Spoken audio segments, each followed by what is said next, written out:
All right, so we're here with Rye Wolf, and so really, first of all, take me through those two songs that you just sung. What was the title and what was the inspiration behind them? So Rock Bottom, that was the first song that we did, and actually it's semi-based on a true story of a trip I took to New Orleans. Okay. And at the time I was kind of just getting into music and trying to work my way into venues and kind of playing on the street and.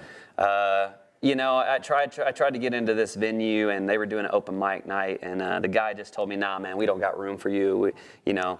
And you know, it was a bit frustrating because I didn't have a lot of money. I was running all over the country trying to make some money and let people hear my music. And at the time, it was pretty tough. And so it's just kind of a reflection on that time right there, and how it didn't really deter me, but it motivated me. Right. You know, and so like.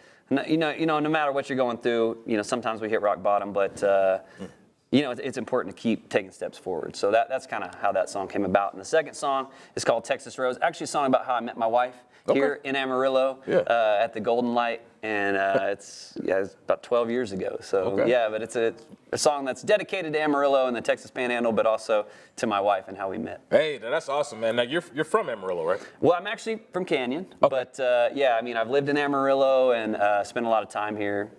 So. Okay, perfect. Now, how long have you been playing, performing, and you know, really, what drives your passion when it comes down to music? So, I've got an interesting story. I started playing music about 20 years ago, and like I told you, I was traveling around the country playing and making CDs and stuff like that, and when they had CDs. Right.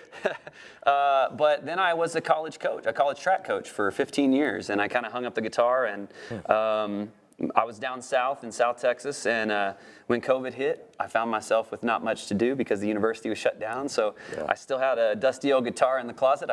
I picked it up, started writing songs, and eventually thought, hey, I'm going to give this another go. And so now I've been back at it for almost 3 years now, and Rick and I have been together for about 2. Okay. And so yeah, I feel like we're just kind of getting this thing going, you know? Yeah, absolutely, man. Now, we first started, you talked about, you know, basically just wanting to get people to hear your music and didn't have a lot of money. But talk about the beauty of the whole grind process to get people to hear your passion, basically. Well, I think the grind and the process is the reward.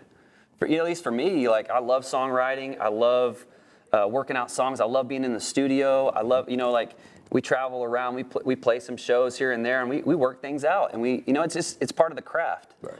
And so, really, we just focus on that. And I think as long as we focus on that, it'll be all good, you know. Hopefully the rest takes care of itself. So, absolutely. Yeah, the craft is the reward, you know. Absolutely, absolutely. Okay, now where can people find you at on social media? How can they connect with you? So I'm pretty active on social media. My handle's @RyeWolfMusic on Instagram, TikTok, all that stuff. And then they can also check out my website, is RyeWolfMusic.com. And then all of our songs, the songs we played today, and then a ton of other songs are on our webs are on the Spotify and iTunes. And you didn't get to see the full band today. You know, Rye Wolf and the Prairie Hawks. Usually we're a 5-piece band. Yeah.